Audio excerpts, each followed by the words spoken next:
Irina a scrutat cizmulițele pe care le cumpărase recent pentru fiica ei.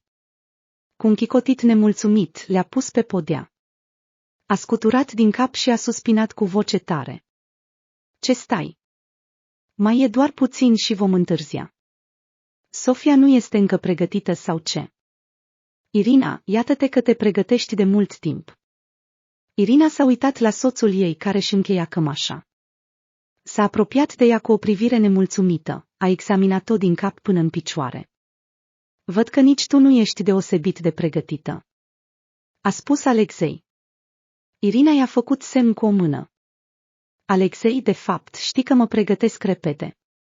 Sofia este aproape gata, nu mă bate la cap. Ascultă, nu-ți amintești, am luat chitanța de la magazinele de unde i-am cumpărat cizmele. Alexei a ridicat din umeri, uitându-se la reflexia sa în oglindă. De unde să știu eu, tu plăteai. Am ținut-o pe Sofia în brațe, a plâns mult. Și ce s-a întâmplat? Irina a clătinat din cap, uitându-se la cizmele fiicei sale. Am vrut să le spăl și am observat că tălpile începuseră să se desprindă. Ce fel de încălțăminte de proastă calitate se face? Acum nu te poți baza pe nimic. Nici măcar nu-i poartă de 2 săptămâni și deja e un dezastru. Credeam că au spus că au o garanție de o lună. Dacă i-aș putea găsi bonul, ar fi posibil să-i returnez. Alexei a chicotit.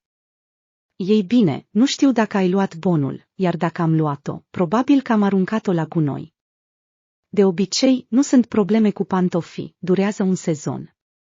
Irina a suspinat și a spus gânditor. Dar nu mă amintesc dacă i-am luat sau nu. E clar că tot cu asta doar pentru a-i trimite la. În magazinul ăla nu o să-i cumpăr pantofi. Dacă s-a întâmplat odată, s-ar putea întâmpla din nou. Pantofi nesiguri, foarte nesiguri. Ar trebui să ne cumpărăm alții noi. Alexei a luat un pantof și l-a examinat. Apoi și-a dat verdictul. Haide, ce te cerți, nu e atât de critic, poți să-l lipești, e doar o chestiune de 5 minute. Și ea îi poartă anul acesta. În curând va fi iarnă, va trebui să o încălțăm în cald. Nu văd rostul de a cumpăra altele noi pentru 2-3 săptămâni, pe care nu le vom mai purta niciodată. În plus, Irina, de ce ești atât de nervoasă? Nu e o problemă. Nu e nimic. Irina s-a încruntat și s-a uitat la soțul ei. Pur și simplu nu-mi place să fiu mințită. Mi s-a spus că pantofii sunt de bună calitate, că nu vor fi probleme. Iar cizmele s-au crăpat o singură dată, când a mers în ploaie cu ele. Instanța ar trebui să cadă pe ei pentru o asemenea înșelăciune. Alexei a râs. Irina, vino-ți în fire. Ce instanță? Din cauza acestor pantofi mizerabili în instanță să te dea în judecată. Se va râde de tine. Oamenii în instanță probleme reale rezolvă probleme reale, iar aici vei apărea tu cu cizmele tale. Îmi imaginez privirile tuturor. Dar protecția drepturilor consumatorilor poate fi declarată, dar din nou, dacă ar exista un cec. Și din moment ce nu există chitanță, această conversație este inutilă. Bine, hai să pierdem timpul. Împachetează Sofia și pregătește-te și tu. Nu pot să mă duc la muncă. Și pantofii. Irina încalcă în aceste cizme. Talpa încă nu se dezlipește. În seara asta o să le repar. Putem ieși așa. Oricum, azi nu ar trebui să plouă. Haide, pregătește-te repede. Irina și-a luat repede fiica de 4 ani pentru grădiniță, s-a îmbrăcat singură. În 10 minute erau gata. Alexei și-a dus fiica la grădiniță, apoi a dus-o pe Irina la serviciu. O să mă iei după serviciu? A întrebat Irina. Alexei a sărutat-o pe nas, a zâmbit și a dat din cap. Da, vin să te iau astăzi, nu voi sta până târziu la serviciu. Ne vedem atunci. Prima a ajuns la serviciu mai devreme decât de obicei în această dimineață.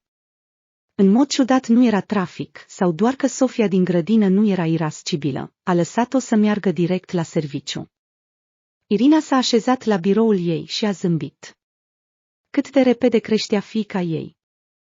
Părea că doar Irina abia aflase de sarcină, părea că încă umbla cu o burtă mare, părea că abia venise de la maternitate și, pe deasupra, fiica lor intrase deja la grădiniță. Sau mai bine zis, aproape un an deja se duce, dar numai vreo 9 luni era bolnavă des, nu mai mult de 3 zile merge, apoi 2 săptămâni bolnavă, merge la grădiniță. Și iarăși situația se repeta. Așadar, timp de 9 luni, doar în ultimele 3 luni merge la grădiniță în mod constant. Și Irina în sfârșit respiră liniștit. Și chiar s-a dus la serviciu acum o lună și jumătate. A lucrat ca contabilă începătoare la o firmă mică, dar promițătoare. Da, timpul zboară repede. Când ea și Alexei s-au căsătorit, amândoi au visat să aibă un copil, dar nu a mers imediat. Dintr-un motiv oarecare, Irina a fost mereu sigură că va rămâne însărcinată din prima. În timp ce ea și Alexei încă se întâlneau, îi era foarte teamă de o sarcină neplanificată, așa că au avut grijă să se protejeze. Cu toate acestea, când au decis să aibă un copil după nuntă, s-au confruntat cu faptul că, în realitate, nu totul se întâmplă atât de repede. Irina a rămas însărcinată abia 6 luni mai târziu. Dar a fost atât de multă fericire, încât este încă plăcut să ne amintim. Alexei a lucrat mai întâi ca asistent de arhitect într-o companie de construcții, iar chiar înainte de nașterea lui Irina a fost promovat. Acum salariul era ceva mai mare, dar și responsabilitatea. Deseori întârzia după serviciu, dar familia sa nu avea nevoie de nimic cât timp Irina nu lucra. Acum va fi și mai bine, pentru că Irina contribuie acum și el la bugetul familiei. Era în perioada de probă de o lună și primise foarte puțin. Dar acum este înregistrată oficial. Acum va primi un salariu complet ca și contabil junior. Irina era fericită. La ce altceva poate visa o tânără femeie? Un soț frumos, iubitor și credincios. Există un copil, există un apartament. E adevărat, apartamentul era moștenirea ei de la părinți. Propriul ei apartament, cel comun pe care ea și Alexei nu l-au cumpărat încă, dar nu era important. În curând vor putea să se extindă, cumpărând un apartament mai mare. E în planurile lor. De altfel, astăzi Irina plănuia să vorbească cu soțul ei despre asta. Din moment ce ea lucra deja oficial, se puteau gândi la extinderea locuinței lor. Vor putea face o achiziție mare și o vor putea plăti rapid, pentru că acum lucrează amândoi. Irina a zâmbit fericită și și-a aranjat părul. Chiar se considera o femeie fericită. Avea totul și se bucura că își găsise fericirea. Ana, contabila șefă, avea o fiică care a murit de pneumonie când era copil, s-a stins în câteva zile. Iar femeia nici măcar nu s-a dus la spital. A crezut că este o banală răceală și nici măcar nu a chemat un medic acasă, crezând că poate face față singură unei afecțiuni banale. Dar afecțiunea obișnuită s-a dovedit a fi o boală insidioasă, iar această boală i-a răpit fiica atât de brusc încât Ana abia și-a revenit. Îi era atât de milă de femeie. Nu-mi pot imagina cum este să pierzi o fiică. Trebuie să fie atât de îngrozitor. Aș muri de durere pe loc, inima mea ar exploda dacă aș avea o asemenea situație. I-a spus Irina soțului ei când i-a povestit această poveste tristă. I-a clătinat ușor din cap, bucuroasă încă o dată că se simțea bine. Alexei a sosit la timp pentru Irina, tocmai terminase de lucrat cu documentele. L-a auzit claxonând pe sub ferestre. S-a pregătit repede și a ieșit afară. Au mers cu mașina până la grădiniță pentru a o lua pe Sofia. Astăzi a fost cu adevărat o zi bună. Sofia era din nou bine dispusă. Irina a îmbrăcat-o repede. Ascultându-și cu zâmbetul pe buze bebelușul ei, fiica ei a povestit ce se întâmplase toată ziua în grădină. Apoi au coborât la mașină. E vineri, poate vom merge la locul de joacă din parc. Sofia se va juca puțin cu copiii, iar noi doi vom sta de vorbă. A trecut atât de mult timp de când n-am mai ieșit undeva. Toți împreună. A spus Irina. Alexei a zâmbit. De ce nu? Astăzi este o zi atât de frumoasă, este cald. Hai să mergem în parc. Au parcat lângă parc, apoi s-au dus toți trei la locul de joacă. Nu erau mulți oameni acolo. Câțiva adulți și 3 copii, cam de vârsta Sofiei. Sofia a alergat imediat la copii, iar Irina și Alexei s-au așezat pe o bancă din apropiere, astfel încât fiica lor să fie în raza lor vizuală. Irina și Alexei au stat de vorbă despre ceva, uitându-se la fiica lor. După aproximativ 10 minute, ceilalți părinți și copiii lor au plecat. Sofia a rămas singură să se joace cu toboganul pentru copii. Ea a găsit o nouă distracție. Se ascundea în spatele toboganului, apoi se uita afară și își speria părinții. Alexei și Irina s-au prefăcut că sunt speriați. Sofia s-a distrat destul. Îi plăcea foarte mult acest joc. Apoi Sofia s-a liniștit și a început să privească niște gândaci care se târau printre frunzele de toamnă. Știi, mă gândeam, de ce să nu ne extindem spațiul de locuit? A spus Irina, uitându-se la Sofia. Alexei și-a smuls privirea de la fiică și s-a uitat la soția sa. S-a încruntat. De ce vorbești despre asta acum? Ei bine, eu am plecat deja la muncă. Este momentul potrivit. Cred că suntem stabili. O să am și eu un salariu, iar noi avem ceva bani puși deoparte. Cred că putem începe să ne ocupăm de această problemă. Alexei se tot uita la soția lui. Irina, cred că e prea devreme să ne gândim și să vorbim despre asta. Tu abia ai început să lucrezi, avem un copil mic și, dacă ceva nu merge bine, nu vreau să ajungem să avem datorii. Nu vreau asta, să știi. Irina s-a uitat la soțul ei. Eu muncesc, Sofia merge la grădiniță. Suntem stabili. Când altcândva, dacă nu acum e momentul, astfel de locuințe pot să se scumpească tot timpul. Nu o să recuperăm niciodată dacă așteptăm momentul potrivit. Și de fapt, cred că acum este exact momentul potrivit să o facem. Cu cât amânăm mai mult cumpărarea unui apartament, cu atât mai mult vom plăti ipoteca mai târziu. Alexei, continuând să se uite la soția lui, a clătinat din cap cu reproș. Te gândești numai la tine. Da, ești atât de încrezătoare în tine, acum ți-ai găsit un loc de muncă. Nu te gândești la faptul că ai lucrat doar o lună și jumătate. Nici măcar nu ți s-a plătit încă un salariu corect, complet. Bine, o să vorbesc și despre altceva. Dacă Sofia se îmbolnăvește din nou, vine iarna și trebuie să pleci în concediu medical, iar ei nu te vor plăti. Nici măcar nu ai vechime. Ar trebui să țin familia unită, să plătesc totul și o ipotecă. Mi-e teamă că ar fi prea scump și complicat. Nu, acum nu e momentul potrivit. Irina se simțea iritat. S-a întors spre soțul ei și l-a întrebat. Și când va veni acest moment, crezi tu? Nu, păi spune-mi tu măcar aproximativ, când pot începe să mă gândesc că ne putem permite să cumpărăm un alt apartament. Alexei s-a încruntat. Și de ce o spui cu o asemenea provocare? Eu însă mi vreau o locuință mai mare. Atunci răspundeți-mi la întrebare, a cerut Irina. Nu, ei bine, nu acum, asta e sigur. Poate peste 1 an sau 2, atunci va fi clar pe ce ne putem baza. Iar tu vei avea deja o slujbă stabilă. Vom ști pe ce să ne bazăm, iar Sofia va crește, va fi mai ușor, nu se va mai îmbolnăvi atât de tare. Irina închise ochii, apoi îi deschise și spuse liniștită. Alexei, poate că vom căuta o variantă mai simplă. Poate că vom cumpăra ceva simplu, vom vinde apartamentul meu și îl vom adăuga, nu va trebui să luăm o ipotecă. Nu, Irina, nu vreau simplu. Vreau să renovez la discreția mea. Și nu pot face asta fără o ipotecă. Iar vechiul tău apartament cu o cameră va valora un ban, nu vei primi prea mult pe el. Irina, și eu vreau să trăiesc mai bine, și că am fost spațioase și bune, crede-mă.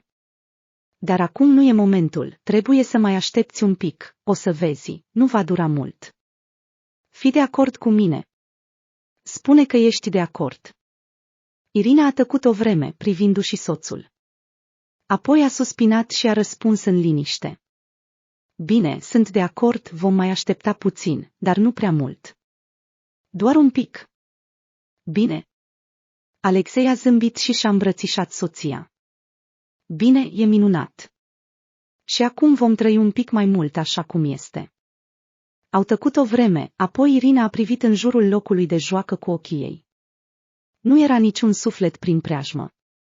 Irina s-a încruntat și l-a întrebat pe Alexei. O vezi pe Sofia? Ceva am pierdut-o din vedere. Alexei s-a uitat și ea în jur. Probabil că în spatele toboganului se ascundea. Sofia. Sofia, ieși afară, vino aici, ca să te putem vedea. Dar în jur era liniște. Irina s-a îndepărtat de soțul ei și a început să se uite în jur. Sofia, vino la mama și la tata. Unde te ascunzi? A strigat ea, dar Sofia nu a răspuns. Mă duc în spatele toboganului, să arunc o privire. A spus Alexei și s-a ridicat de pe bancă. Irina a stat înmărmurită, apoi și-a urmat soțul. A urcat pe scara de la toboganul copiilor pentru a se uita în partea de sus a căsuțelor copiilor. După un minut, a privit în jos. A văzut un soț confuz. Irina, a plecat. Cum adică, a plecat? Atunci unde este? Uită-te peste tot. Poate că se ascunde undeva, așteptând să o găsim noi. Haide, caut-o. Cobor și eu. Ea și Alexei au început să alerge pe tot terenul de joacă. Au căutat în toate colțurile, dar Sofia nu era de găsit nicăieri. Irina stătea în mijlocul terenului de joacă. Mâinile ei erau neputincioase, atârnând în jos, iar ochii se măriră de groază. Se tot uita în jur și nu știa ce să facă în continuare. Nu mai fusese niciodată în această situație. Irina, unde a fost ultima dată când am văzut-o? Era aici, nu-i așa? Ea nu a răspuns. Simțea cum valuri de teroare o cuprind rând pe rând. Fiica ei. Fiica ei dispăruse. Unde este? Alexei a dispărut. Cine a fost aici? Ai văzut pe cineva? Cineva a luat-o. Dar ea nu a țipat. Poate că a fugit și s-a dus să se plimbe prin parc. Fugi și caut-o, iar eu rămân aici. Poate că va veni aici, se va întoarce. Fugi, Alexei, caută-o repede, te rog. Și Alexei a fugit. Irina l-a auzit strigând numele fiicei sale de mai departe, apoi mai aproape. Irina însă și-a încercat să strige, dar deja corzile vocale îi se înțepeniseră. Își auzea bătăile inimii, care bătea cu un ritm intimidant. Ea încerca să-și amintească când o văzuse pe fiica ei, unde se dusese, ce făcea. Gândac. Se uita la gândac. Și apoi. Și apoi. Ira nu știa ce s-a întâmplat. Apoi ea și Alexei discutau despre apartament. Nu s-au mai uitat la fiică. După o vreme, Alexei a intrat în fugă. Transpirația îi se prelingea pe față, era palid. Irina, nu e de găsit nicăieri. A dispărut. Irina, nu știu unde este fiica noastră. A dispărut. Trebuie să chemăm ajutoare. Trebuie să sunăm la poliție. Irina. Și apoi Irina a reușit în sfârșit să țipe. Și a țipat cât de tare a putut. Sofia. Sofia. Fiica mea. Sofia. Unde ești, Sofia? Ajutor. Sofia. A fost groaznic. A venit poliția și ea era isterică. N-a putut vorbi până când au chemat o ambulanță să-i dea un sedativ. Abia atunci a reușit să spună ceva. Alexei a încercat să povestească ce se întâmplase. Poliția a căutat în tot parcul, nimeni nu avea voie să iasă din parc. Mulți oameni au luat parte la percheziție. Au căutat în fiecare colț. Era toamnă, se întuneca mai devreme, iar când se întuneca, luminile stradale erau aprinse peste tot. Irina a intrat și mai mult în panică. A strigat că fiicei sale i-ar fi fost frică de întuneric și că trebuie să o găsească urgent pentru că ar putea îngheța, că ar putea fi atacată de un câine și că s-ar putea întâmpla multe alte lucruri. Era târziu în noapte, dar încă nu o găsiseră pe Sofia. A fost chemată o altă patrulă. Irina și Alexei s-au dus la secție. Le-au spus în detaliu cu ce era îmbrăcată fiica lor, au descris-o și Irina i-a dat o fotografie a fiicei lor pe care o purta în poșetă. Poliția a căutat-o peste tot pe Sofia timp de câteva zile. Au pus anunțuri, au vorbit la știrile locale, la radio. Au căutat-o pe fetiță în toate spitalele, la morgă, pur și simplu peste tot. Dar Sofia nu a fost găsită nicăieri. Nu au putut găsi. Irina era într-un fel de transă. A stat acasă câteva zile pentru că îi era frică să iasă afară. Apoi s-a alăturat căutării. Pur și simplu a rătăcit pe străzile orașului de dimineața până seara, uitându-se la toți copiii pe care îi întâlnea în drumul ei. Apoi a început să meargă prin toate grădinițele din oraș. Nu o lăsau să intre înăuntru, dar ea venea și stătea în fața grădiniței până seara, uitându-se la toți copiii și căutându-și fiica. În fiecare zi o nouă grădiniță, dar nu a văzut-o pe Sofia printre aci copii. Poliția a continuat să o caute, dar fără niciun rezultat. Irina a fost concediat de la locul de muncă, iar ei au venit încoace.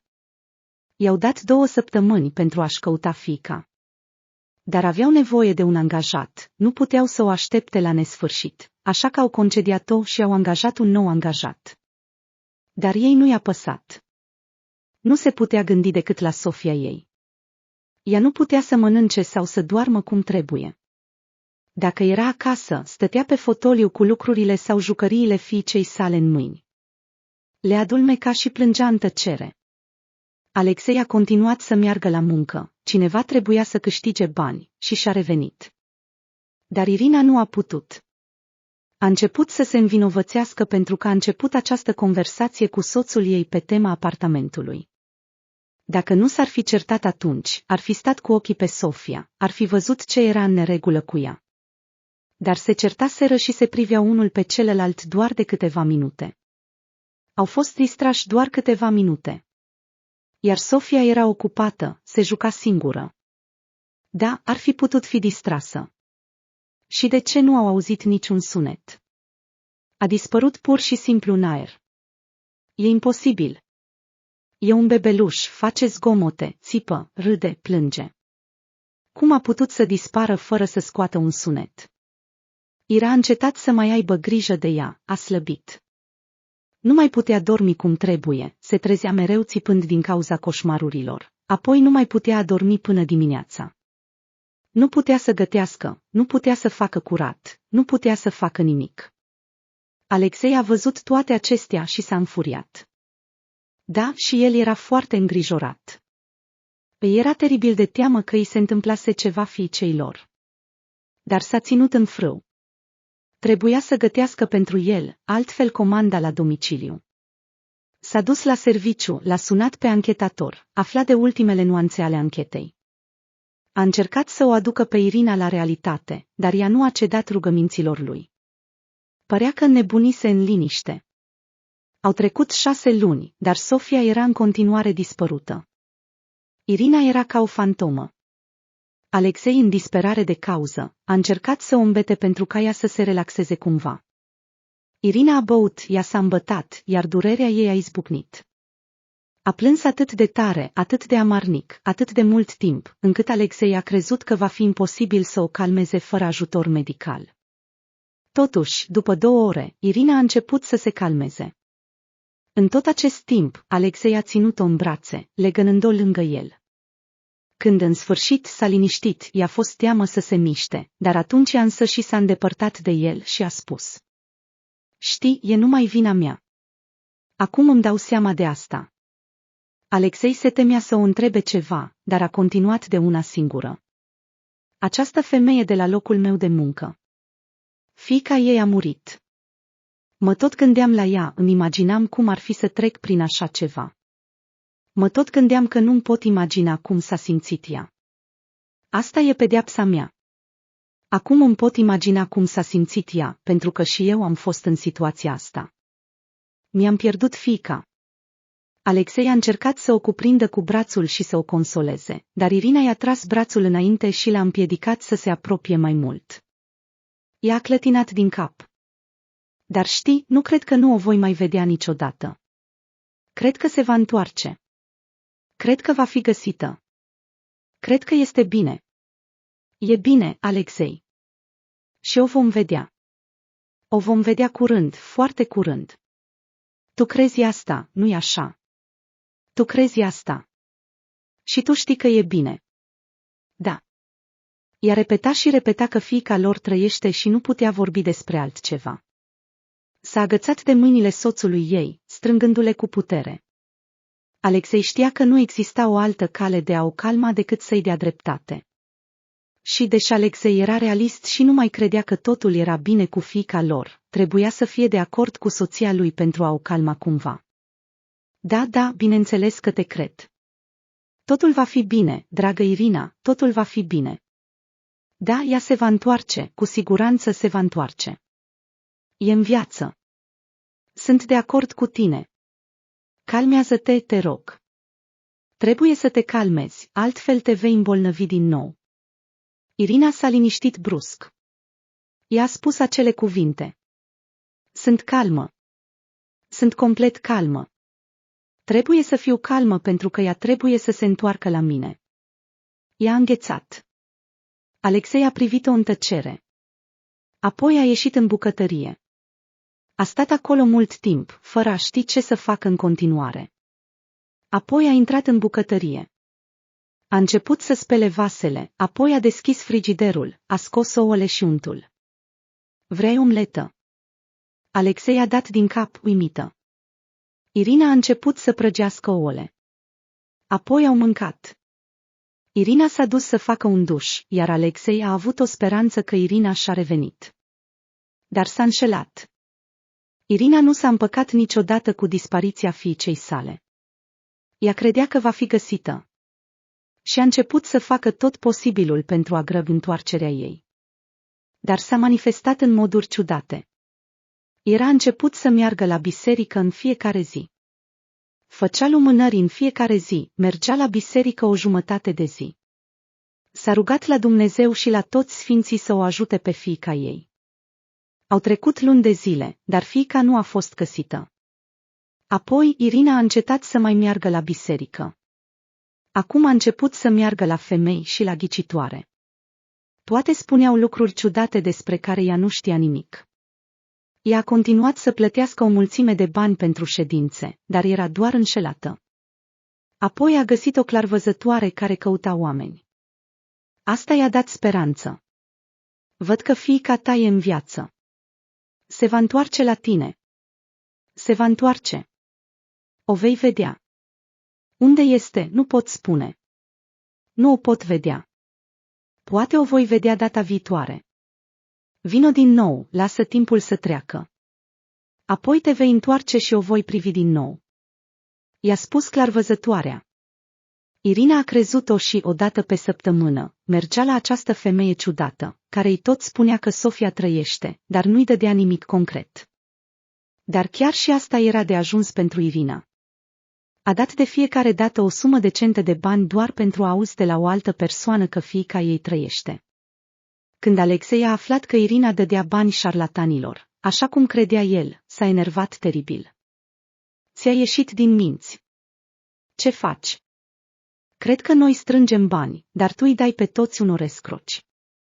Dar tu te descurci bine, dragă soție, tu chiar ai nevoie de tratament. I-a îndurat tirada lui furioasă și apoi a spus. Nu înțelegi, Alexei, dacă ai fi fost vreodată la această clarvăzătoare, nu i-ai fi spus așa ceva. Ea nu este șarlatană, ea chiar știe, simte că fiica noastră este în viață. Și îmi spune detalii pe care nu ți le-am spus niciodată. Nu m-am înșelat. Sofia trăiește, va fi găsită în curând, dacă trăiește, dacă clarvăzătoarea este cea care o vede, atunci de ce nu ne spune imediat unde să o căutăm pe Sofia? A strigat Alexei. Irina și-a păstrat din nou calmul. Nu înțelegeți, astfel de cazuri complexe nu se rezolvă imediat. Este nevoie de timp. Ea trebuie să se cufunde complet în contact cu fiica noastră și apoi, după un timp, își va da seama unde să o caute. Este un proces lung și minuțios. Ea nu vrea să se scufunde în contact cu fiica noastră, ci vrea să se scufunde cât mai adânc în portofelul nostru. Te-a mințit, iar tu ai crezut tot ce ți-a spus. Și și-a dezlipit buzele și a devenit palidă. Așa că nu crezi că fiica noastră trăiește, crezi că a murit deja. Alexei era cât pe ce să-i spună lui Irina tot ce crede, dar s-a oprit la timp. Dacă îi spunea acum părerea lui, ar fi putut duce la isterie sau la o cădere nervoasă și numai Dumnezeu știe cum s-ar fi terminat. Nu-și putea asuma acest risc. Nu, bineînțeles că eu cred că e în viață. Doar că eu cred mai mult în poliție. Cred că o vor găsi. Eu nu-i cred pe escrocii ăștia. Nu fac decât să te încurce și nimic altceva. Nu sunt confuză, Alexei. Gândesc clar și limpede. Știu că numai eu o pot face pe fiica noastră să se întoarcă. Dacă stau nemișcată, nu vom ști unde este.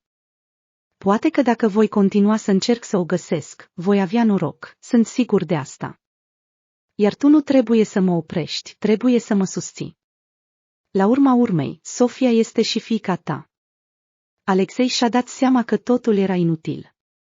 Dacă va încerca să-și descurajeze soția, nu va fi decât în detrimentul său. Irina a continuat să meargă la clarvăzătoare, până când aceasta a părăsit brusc orașul. Se pare că și-a dat seama că a profitat prea mult timp de credulitatea lui Irina și se temea că vor exista consecințe atunci când Irina își va reveni sau când soțul ei va veni la vraci pentru a o pune la locul ei.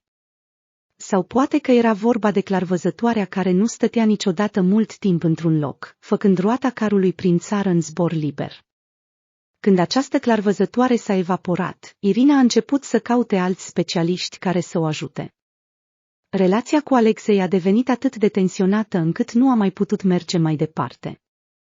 Nu mai exista intimitate între ele. Aproape că nu vorbeau pentru că Irina era mereu ocupată cu ceva, dar numai cu soțul ei nu. Alexei crede că se formase o prăpastie între ei. Și el suferea din cauza faptului că fiica lor dispăruse, dar voia să-și continue viața. Poate că vor avea un alt copil și durerea lor se va retrage în fundal. Ar putea fi încă fericiți. Dar Alexei nu reușea să ajungă la Irina. El îi dădea de înțeles că era timpul să se oprească și să uite, dar ea începea să plângă și îl acuza imediat de trădare. Îl acuza că nu credea în încheierea fericită a acestui caz, că nu credea că fiica lor era în viață și, în cele din urmă, Alexei se săturase de toate astea. În fiecare zi se certau. Alexei era dezgustat de faptul că el trebuia să se întoarcă acasă după serviciu. Căuta o scuză pentru a nu veni acasă prea devreme. Iar când au angajat o tânără angajată care trebuia să fie instruită în toate domeniile, el a acceptat cu plăcere sarcina. Rămânea până târziu în fiecare zi, petrecându-și timpul distrându-se cu tânăra ucenică. Ea nu a observat absența soțului ei, iar apoi deja Alexei nu a putut rezista, iar această nouă fată a devenit amanta lui. Irina nu a bănuit nimic, pur și simplu nu a observat nimic în jur. Iar când Alexei i-a spus că o părăsește, depunând cererea de divorț, a intrat în transă. Pleci? Cum adică să pleci? Mă părăsești pe mine. Și ce-i cu Sofia? Trebuie să o așteptăm. Trebuie să se întoarcă repede la noi. Alexei, nu poți. Alexei s-a uitat la Irina și s-a dezgustat. Cândva o iubise, dar nu și acum. Acum nici măcar nu mai simțea milă pentru ea. Voia doar să uite de ea, de viața trecută. Da, așa se întâmplă uneori, se întâmplă o durere cumplită, dar depinde de persoana respectivă să decidă ce să facă cu acea durere.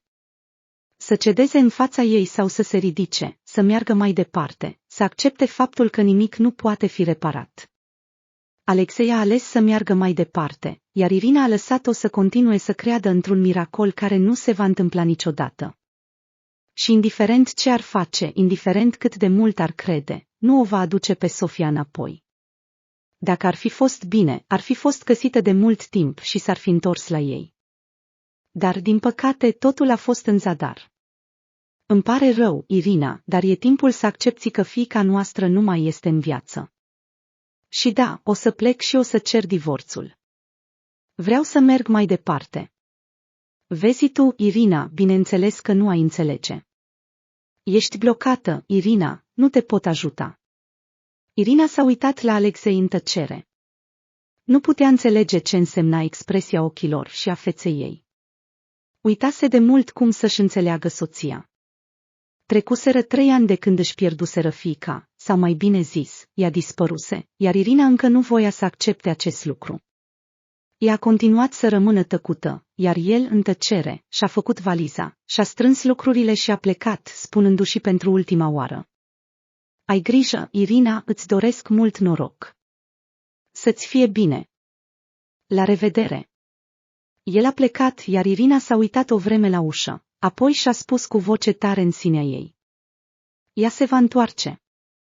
Nu e moartă, e vie, și pot să simt asta, o știu cu siguranță, și e adevărat. În liniște au răsunat cuvintele ei în mod ciudat, Irina nu a observat. Irina mergea pe stradă, împiedicându-se la fiecare pas. Când aproape că a căzut, și-a dat seama că, în această stare, avea să moară mult mai repede decât i se spusese. Irina a fredonat cu amărăciune și s-a uitat în jur. Nu departe, a văzut o bancă. Putea să se odihnească pe ea până își revenea. Irina a mers cu greu până la bancă, s-a concentrat pe ea, s-a așezat și a închis ochii cu un oftat. Cât de obosită era și cât de mult timp fusese deja singură. Trecuseră 13 ani de când divorțase de Alexei. În tot acest timp locuise în micul ei apartament. Bineînțeles, după ce Alexei a plecat, a trebuit să meargă la muncă. Nu era nimeni care să o întrețină, iar ea a fost nevoită să ducă o viață obișnuită în care oamenii muncesc. Cine nu angajează detectivi particulari pentru supraveghere?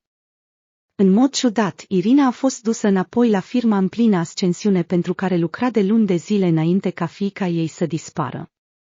O puseseră din nou în perioada de probă, iar apoi a fost angajată permanent. Irina lucra, mergea la cumpărături, își căuta în continuare fiica și făcea totul în mod automat. Se părea că atunci când au venit actele de divorț, ea nici măcar nu le-a observat. A continuat să existe în lume, așteptând ca fiica ei să se întoarcă. Acum, după atâția ani, Irina și-a dat seama că speranțele ei fuseseră întotdeauna nefondate. De fapt, toată lumea îi spusese întotdeauna exact ceea ce voia să audă. Iar când și-a dat seama că nu mai avea nimic de sperat, a devenit din nou isterică. Doar că nu era nimeni cu ea în acel moment. Alexei o părăsise cu mult timp în urmă. Erau divorțați. Era singură și se străduia să-și păstreze sănătatea mentală când își dădea seama că nu avea să-și mai vadă niciodată fiica. Exista o singură persoană cu care Irina ținea legătura. Era verișoara ei. Era singura persoană cu care ținea legătura. Nu mai avea pe nimeni altcineva, nici prieteni, nici bărbați, nici familie, nimeni. A respirat adânc și a deschis ochii. Avea acum 45 de ani, dar se simțea ca o femeie bătrână. Cu mai bine de 16 ani în urmă, își pierduse fiica. Din acel moment, viața ei fusese diferită.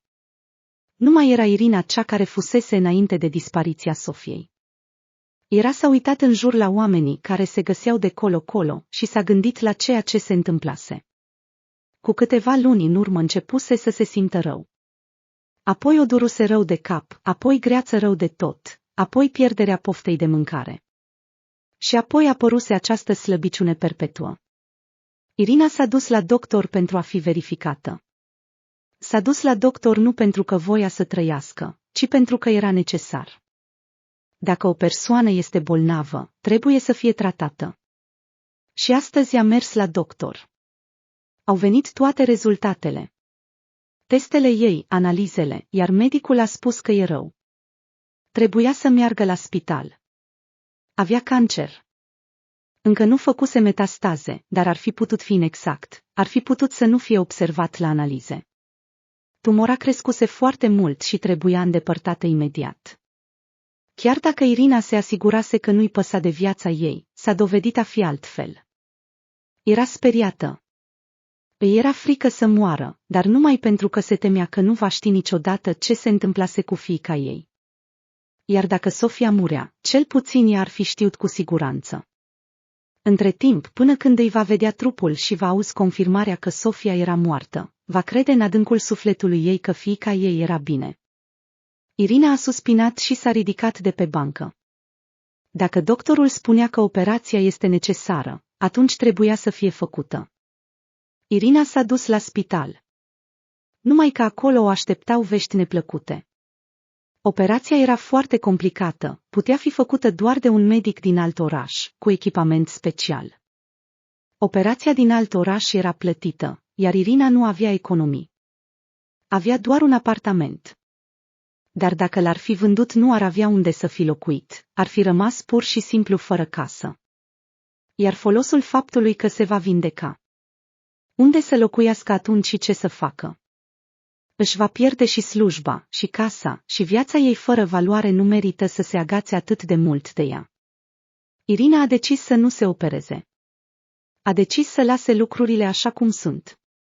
Dacă avea de gând să moară la acea vârstă, atunci avea să moară. Irina a fost internată în spital pentru a 3-a oară.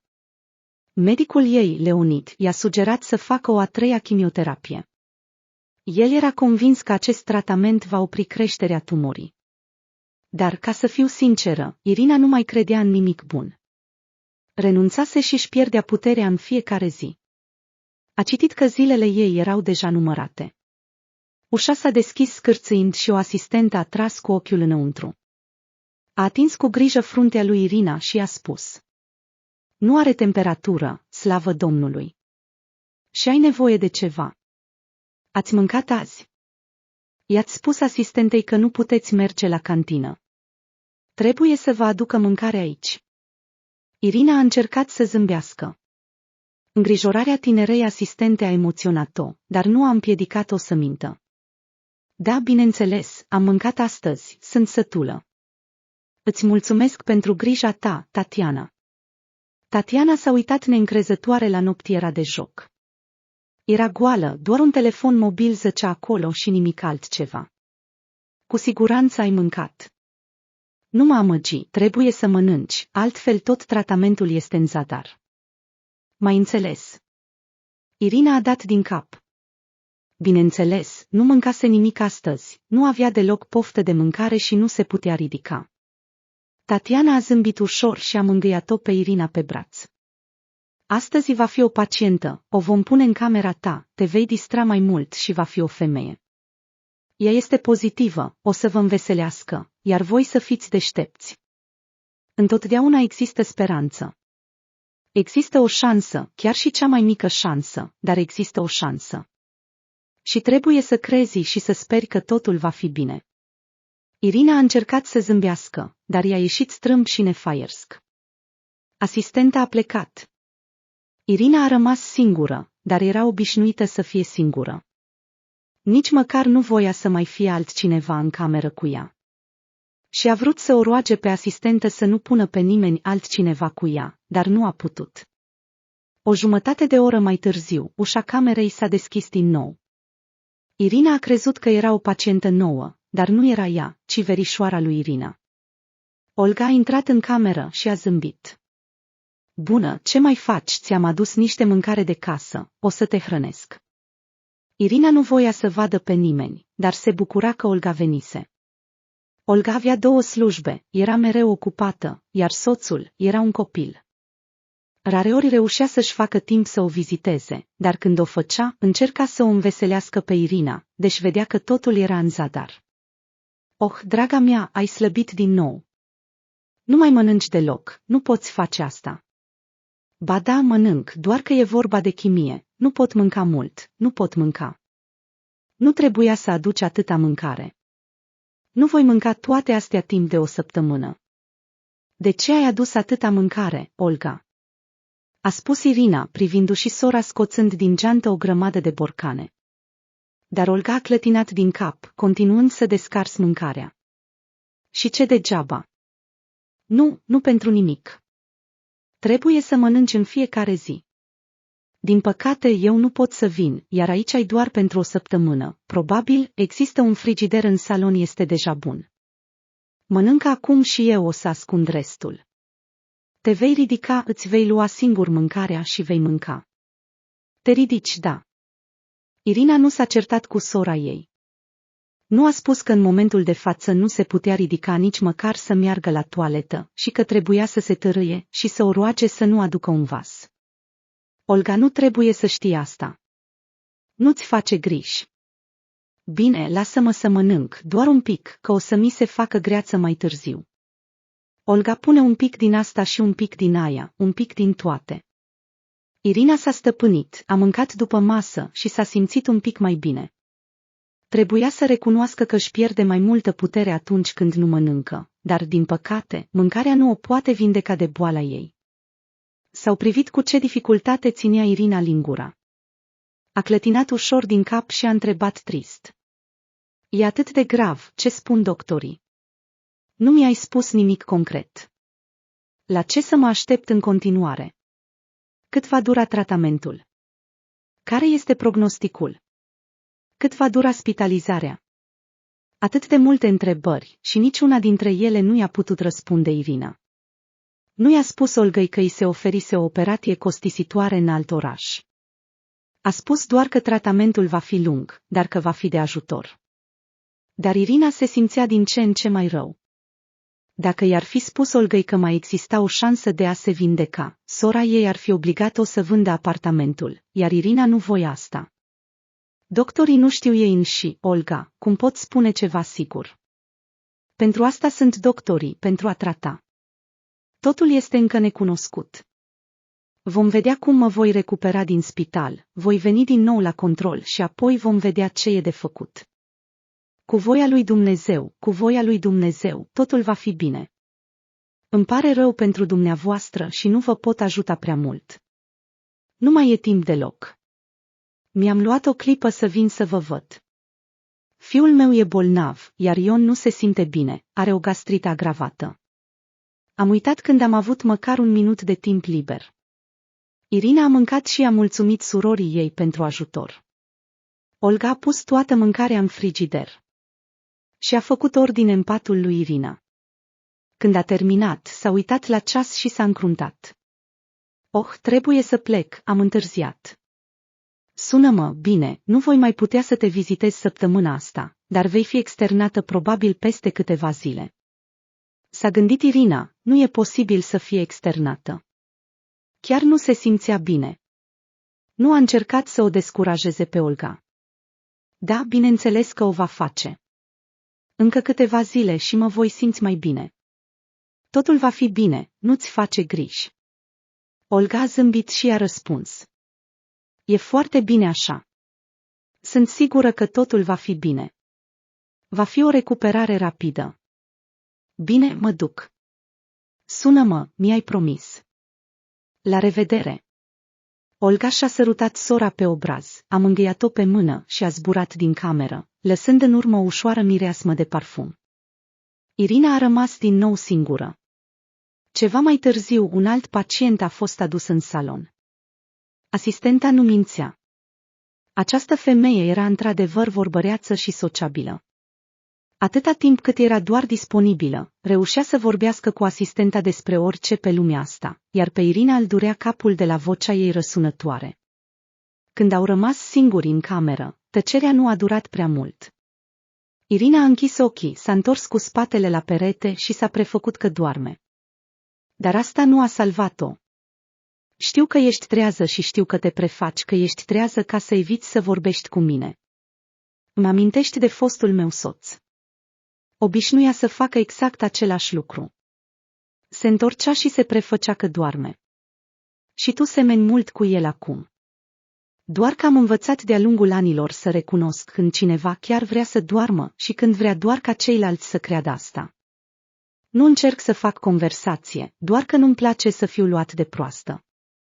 Nu mă deranjează să socializez, dar dacă nu vrei să socializezi, atunci spune-o. Am înțeles. Suntem cu toții oameni diferiți. Cineva în liniște nu poate sta, iar cineva nu poate tolera societatea altor oameni. Și e normal. Femeia a rămas tăcută. Irina a continuat să stea întinsă cu ochii închiși. Dacă femeia nu mai vorbea cu ea, era bine. Asta își dorea. Dar tocmai calmul cu care colega ei de gardă spunea toate astea o intriga pe Irina. A deschis ochii după un timp și a privit-o pe femeie. Femeia se uita și ea la ea. Cum te cheamă? A întrebat femeia. Irina. Eu sunt Svelana, îmi pare bine să te cunosc. Vrei o bomboană? Ciocolată e delicioasă. Irina a vrut să refuze, dar Svelana avea deja o bomboană în mână. Svelana i-a aruncat bomboana, Irina nu a prins-o pe bomboană, a căzut și direct pe burtă. Mulțumesc. Au tăcut o vreme, apoi Svelana a început să-i povestească despre fiica ei, care locuia în Europa. O vedea foarte rar, pentru că fiica nu avea ocazia să o viziteze despre mama ei. Avea o slujbă bună acolo și îi trimitea mamei ei bani pentru a o ajuta, în mod regulat. Iar soțul a părăsit-o. Sau, mai degrabă, Svelana l-a părăsit ea însăși. El era indiferent față de ea de mai mulți ani și Svelana se săturase de asta. El era cu mine doar pentru bani. Aveam o slujbă bună, aduceam mulți bani în familie, iar fiica mea ne trimitea mulți bani. Iar apartamentul era al meu. Părinții mei îmi dăduseră un apartament frumos, mare și spațios. A încercat de mai multe ori să mă convingă să-mi vând apartamentul și să cumpăr altul, mai nou și în alt cartier. Dar eu știam ce voia el. El știa că nu va obține nimic. Apartamentul meu este al meu, altul va fi deja în căsătorie cumpărat. Iar eu i-am spus că nu vreau să-l vând. Dacă vrea, poate să-și cumpere altul. Dar el s-a împotrivit, nenorocitul, pentru că știa că acest apartament va merge la mine, iar celălalt va trebui împărțit în două. În cele din urmă, m-am săturat de minciunile și indiferența lui, am intentat divorț și l-am dat afară. Și cum s-a încăpățânat? Să fi văzut ce supărat era că l-am păcălit. Doar că nu am făcut-o. N-aveam de gând să fac asta. Am păstrat doar ceea ce era al meu de drept. De ce să-l împart, dacă el nu a investit niciun ban în el? Și-a luat televizorul și frigiderul, a spus că le-a cumpărat singur. Ei bine, așa a făcut. Eu am cumpărat altele noi. Cel puțin acum nu mai am o creatură inutilă care sfărăie sub patul meu și care nici măcar nu vrea să-și folosească păstăile în scopul propus. Sau nu poate, ceea ce e mai probabil. Irina nu a mai putut suporta și a râs. Atât de amuzantă era această Svelana, atât de calmă și veselă vorbind despre problemele ei. Dar tu, ce ai de gând să-mi spui? A spus Svelana când și-a terminat povestea despre familia ei. Irina s-a oprit din zâmbit. Ce putea să povestească? Nu era nimic de povestit. Avea 45 de ani și era singură. Nu avea soț, divorțase de mult timp, nici copii. Asta e tot. Irina a rămas tăcut. Svelana a privit-o timp de câteva minute, apoi a suspinat. Da, povestirea scurtă era tristă. Au tăcut o vreme, apoi Irina s-a gândit că întotdeauna încercase să evite să vorbească despre ea, despre familia ei, despre fiica ei, care nu fusese găsită niciodată. Și că purtase toată această durere în ea în toți acești ani, ascunzându-se de toată lumea. Și de ce? De ce nu s-a destăinuit nimănui? Pentru că nu era nimeni în preajmă. De ce nu era nimeni în preajmă? Pentru că Irina însă și nu lăsa pe nimeni să se apropie de ea. Poate că nu ar fi trebuit să facă asta. Poate că ar fi trebuit să vorbească despre ceea ce o deranja. Poate că i-ar fi fost mai ușor. Am avut o fiică, o fetiță. O chema Sofia. A spus Irina deodată, surprinsă că se hotărâse să facă asta. Svelana a privit-o cu interes. Privirea ei era serioasă. Aveai? Ce se întâmplase cu ea? Irina a simțit un nod în gât. Era greu să vorbească despre asta cu un străin. Dar ce ar fi trebuit să spună? Nu avea să o întâlnească niciodată pe această femeie după spital.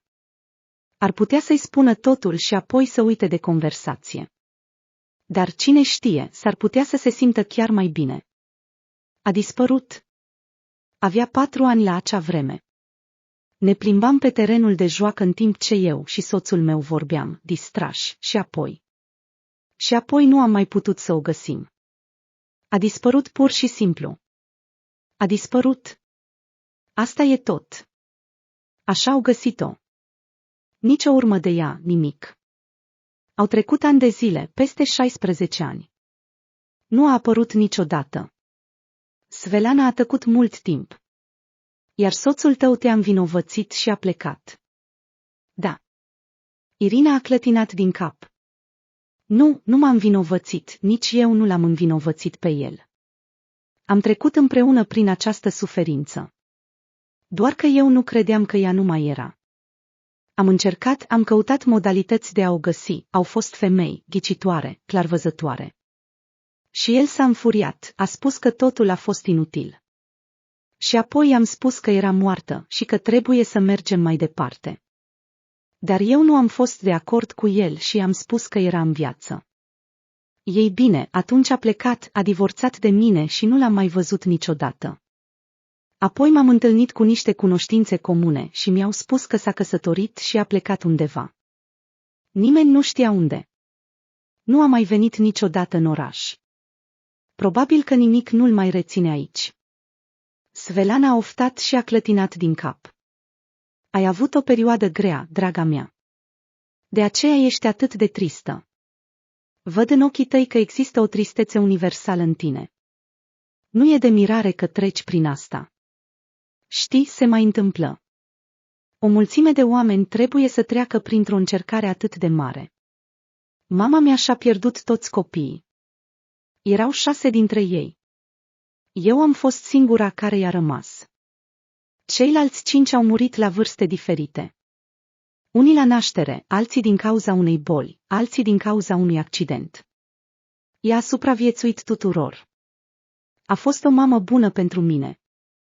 Am fost cea mai mică și a trăit mult timp înainte de a muri de bătrânețe. Deci nu ești singura. Îți voi spune ceva, trăiești în această lume, așa că ar trebui să trăiești mai departe.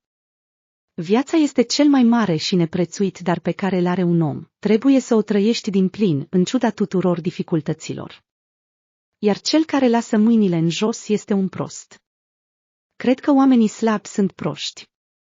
Irina s-a gândit pentru o clipă. Era pentru prima dată când cineva îi vorbe așa. Cei care știau despre nefericirea ei cu fiica ei se simțeau rău pentru ea, încercau să o sprijine. Dar Svelana nu o compătimea, ci doar o simpatiza, atâta tot. Au avut o discuție lungă cu Svelana. Irina nu mai vorbise atât de mult timp cu nimeni. Seara târziu se simțea atât de obosită încât ochii i s-au închis singuri. În acea noapte a dormit așa cum nu mai dormise de mult timp. A doua zi, Svelana a avut musafiri. Mai întâi, prietena ei de mult timp, cu care Svelana a stat de vorbă în tăcere timp de o oră. Părea că nu se mai văzuseră de ani de zile, dar de fapt se vedeau des, se sunau și mai des. Irina s-a gândit la faptul că nu avusese niciodată o astfel de prietenă și a recunoscut că probabil că și-ar fi dorit să aibă.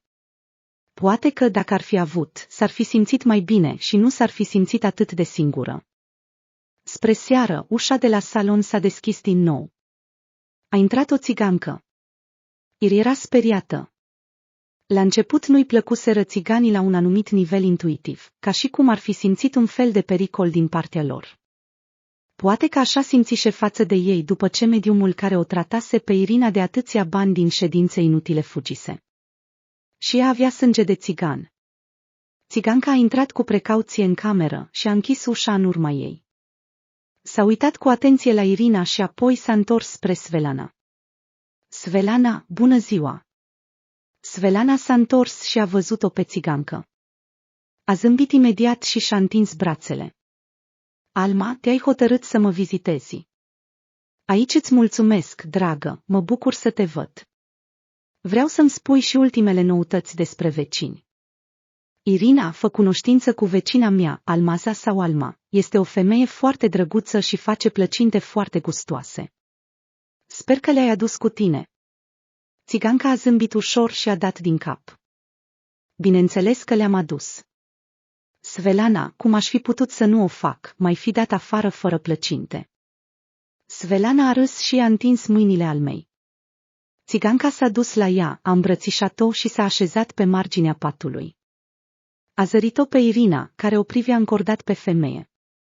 De îndată ce țiganca s-a uitat la ea, Irina s-a întors imediat. Pentru o vreme, Svelana și Alma au discutat despre ceva al lor. Au discutat despre ultimele noutăți despre vecini, despre curte, despre proprietarul care voia să dărâme locul de joacă pentru copii pentru a face loc pentru parcare. Nu, uită-te la el, parcă mă aștepta să mă duc la spital. Spune-i, Alma, că o să dărâm locul dacă se atinge de un leagăn fără mine. Știa că nu-l voi lăsa să se atingă de locul de joacă. A ales să grăbească lucrurile cât timp am fost în spital. Și spune-le tuturor vecinilor că dacă cineva semnează actele de consimțământ, nu-l voi lăsa să trăiască. O să fac un scandal atât de mare încât va fi o mare problemă. Alma stătea zâmbind, iar Irina nu a mai rezistat și a râs. Ce femeie, o femeie de foc. Ar intra într-o colibă în flăcări și ar opri un cal în galop. Dacă Irina ar fi fost așa, viața ei ar fi fost mult mai ușoară. Alma a mai stat puțin, apoi Svelana a fost dusă la examinare. Alma a rămas să o aștepte, iar Irina a vrut să meargă mult timp la toaletă. Tot aștepta ca țiganca aceea bătrână să plece, ca să o poată ruga pe asistentă să-i dea un vas. Ei bine, Alma nu a vrut să plece. Irina nu a mai putut suporta. Scuzați-mă, dumneavoastră, ați putea să mă ajutați să o chem pe asistentă, am mare nevoie de ea. Stânjenită și roșind, Irina a spus. Alma s-a uitat atent la Irina, apoi s-a ridicat și s-a îndreptat spre patul ei. S-a aplecat și a scos un vas de sub pat. Lasă-mă să te ajut singură, până voi găsi o asistentă va fi prea târziu. Irina a vrut să refuze, dar și-a dat seama că ar fi fost o prostie din partea ei. Alma a ajutat-o, apoi chiar a scos ea însă și recipientul, deși Irina era încăpățânată. Când toate treburile au fost făcute, Irina i-a mulțumit țigăncii. Mulțumesc, foarte amabilă, deși nu erați obligată să o faceți. Toți oamenii au datoria de a se ajuta unii pe alții, dacă pot. Dacă toată lumea ar face asta, viața ar fi mult mai ușoară. Există ființe umane printre oamenii de toate națiile și există suboameni care trec peste capul chiar și al celor mai apropiați oameni. Văd că te-ai uitat la mine odată, simțind antipatia ta. Dar nu mă simt jignită, ești o persoană bună, se vede imediat. Doar că ești nefericită. Irina nu a spus nimic. Alma a început să-și aranjeze pătura, apoi a încremenit, privindu-și piciorul. S-a întâmplat ceva. Sunt murdară. A întrebat Irina cu teamă. Alma și-a acoperit imediat picioarele cu pătura și s-a grăbit să răspundă. Nu, e în regulă, e în regulă. Tocmai atunci a intrat asistenta care o purta pe Svelana în scaunul cu rotile. Alma a ajutat-o pe Svelana să se poziționeze pe pat. În timp ce asistenta i-a lăsat perfuzia lui Irina, Alma a întrebat-o pe Svelana foarte încet. Ce fel de femeie este această Irina? O cunoșteai înainte? Nu, ne-am întâlnit abia aici. A avut o viață atât de grea. Și-a pierdut fiica. Fiica ei a dispărut când avea 4 ani. Nu a fost găsită niciodată. E o poveste oribilă. Ea era singură. Soțul ei a părăsit-o, a divorțat de ea. Să înțeleg că nu are familie. Nimeni nu vine să o vadă, nimeni nu o sună. E singură. E foarte trist. Săraca Irina și-a căutat fiica toată viața. Probabil că au trecut atâția ani. Biata fată a murit când a dispărut. Și nu există nicio urmă de ea. Nici măcar una de la suspect. E ca și cum fata ar fi dispărut în aer. Alma a devenit palidă și s-a gândit. Apoi ea și Svelana și-au luat rămas bun. Alma a promis să mai treacă pe la ea peste câteva zile. Alma a ajuns acasă, s-a așezat în bucătărie și s-a gândit. Nu-și putea scoate din minte ceea ce văzuse când îi ajustase pătura lui Irina. Ceea ce văzuse fusese un semn din naștere. Pata avea o formă foarte neobișnuită, ca o lună curbată și îngrijită. Și nu părea nimic deosebit. Mulți oameni au semne din naștere, iar semnele din naștere neobișnuite sunt speciale. Dar chestia este că Alma mai văzuse exact același semn de naștere, doar că pe o altă persoană. Este exact la fel. Care este probabilitatea de a vedea același semn din naștere? Da, și totuși un astfel de spirit de formă neobișnuită, specială, de oameni complet diferiți, care, de fapt, nu au nimic de a face unul cu celălalt. Așa este aproape zero. Aceste semne de naștere se aflau în același loc, pe picior, chiar deasupra genunchiului. Pur și simplu nu se putea așa ceva. Este imposibil. Alma a suspinat și a închis ochii, scormonind prin memorie. Da, era bătrână, dar memoria ei nu o dezamăgise niciodată. Își amintea de cealaltă pată, și era exact la fel ca cea a lui Irina. Și după ce spusese Svelana despre femeia aceea din spital, Alma era sigură că nu era o simplă coincidență. Alma își petrecuse o tinerețe spectaculoasă. Se mutase cu familia ei dintr-un oraș în altul atât de des, încât uitase de unde venise. Locuiau în fiecare oraș pentru o vreme și apoi se mutau din nou. Almaziei îi plăcea această viață, se distra și credea că așa va fi mereu. Apoi Alma s-a căsătorit și s-a mutat cu soțul ei. S-au stabilit în același loc pentru o perioadă lungă de timp. A fost o perioadă fericită. Alma a avut 3 copii. Copiii au crescut repede, Alma nici măcar nu a observat asta. Toată lumea s-a împrăștiat din cuibul părinților lor, iar Alma și soțul ei au rămas singuri. Apoi soțul Almei a murit și ea a rămas singură. Copiii aveau propria lor viață, Alma nu avea de gând să se implice cu ei, deci voia să ia pe fiecare dintre ei la ea. Dar Alma voia să fie singură. Și atunci s-a mutat mai aproape de fiica ei, într-un alt oraș. Rudele soțului Almei încă mai locuiau acolo. Întotdeauna comunicau normal. Chiar am cumpărat un apartament în aceeași clădire în care locuiau ei. Au devenit vecini. Când Alma a întâlnit rudele soțului ei, acestea au fost foarte fericite. Snejana și Zahar erau niște oameni foarte ciudați. Erau vorbăreți sau secretoși. Uneori Alma vedea ceva neplăcut în ochii lor, iar alteori erau gata să facă orice pentru a-și ajuta rudele și prietenii. Oameni foarte contradictorii, nu știai niciodată ce era în mintea lor. Și apoi Alma a întâlnit-o pe Zinaida. Snejana și Zahar au spus că Zinaida era fiica lor, dar a văzut că fata nu era de sânge țigan. Nu semăna deloc nu numai cu Zahar sau Snejana, ci cu o fată țigancă în general. Era clar că provenea dintr-o altă familie. Dar Zahar și Snejana au susținut că era fiica lor, iar Alma nu s-a opus. Nu se putea spune care era situația aici. Poate că fata avea nevoie de părinții ei, poate că era fiica lui, pentru că nu aveau alți copii. Alma a plăcut-o imediat pe Zinaida. A găsit cu ușurință un limbaj comun cu fata, chiar dacă aceasta avea doar 10 ani. Era foarte isteață și inteligentă. Mergea chiar și la școală, deci nu toți copiii rom își permiteau acest lucru. Nu tuturor părinților li se permitea să meargă la școli obișnuite. Dar iată că Zinaida învăța, iar când își punea uniforma școlară, nu arăta deloc ca un copil țigan. În mod ciudat, nu s-a pus niciodată întrebarea de ce nu arăta ca alți copii țigani. Niciodată nu s-a simțit jenată de faptul că părinții ei erau țigani și nu a ascuns acest lucru.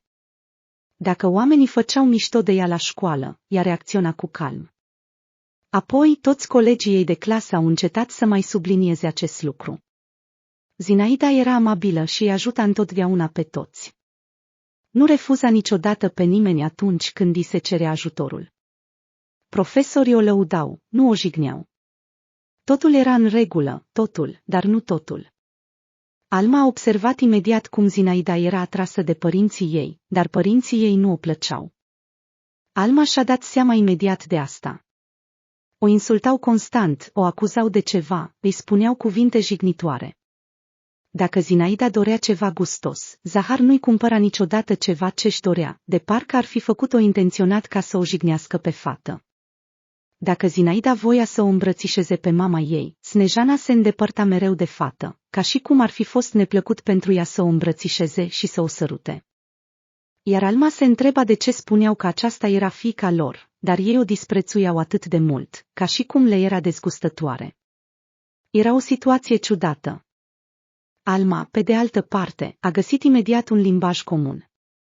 S-a împrietenit cu ea în ciuda diferenței mari de vârstă. Acum Zinaida era mereu la ea acasă. Vorbeau tot timpul, Zinaida îi povestea despre ce se întâmpla la școală. Alma îi spunea povești din viața lui. Se distrau împreună. Era ca și cum Alma ar fi dobândit-o pe nepoata. Zahar și Snejana nu îi deranja faptul că Zinaida petrecea atât de mult timp în casa lui Alma. De fapt, fata nu venea acasă decât pentru a dormi și uneori pentru a mânca. Alma o hrănea pe Zinaida, însă, uneori, fata refuza. Când Zinaida a mai crescut și Alma a început să observe uneori vânătăi pe corpul ei, sau mai degrabă pe brațe și picioare, când Alma o întreba de unde provin, fata răspundea cu modestie. A căzut, a alunecat, a fost împinsă, s-a lovit, la educația fizică s-a împiedicat. Avea de fiecare dată motive diferite, dar Alma a înțeles că fata nu putea deveni brusc neîndemânatică. Era vorba de altceva. Rămăsese să afle dacă cineva îi făcea rău fetei. Într-o zi, Zinaida a venit la ea șchiopătând și atunci Alma a început să o tensioneze.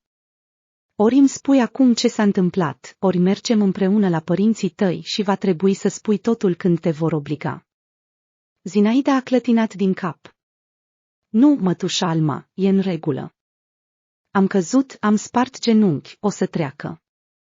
Ei bine, Alma a pus-o pe fată să-și dea jos colanții călduroși, iar pe picior, chiar deasupra genunchiului Alma a văzut o mică rană, sigilată cu o leucoplast.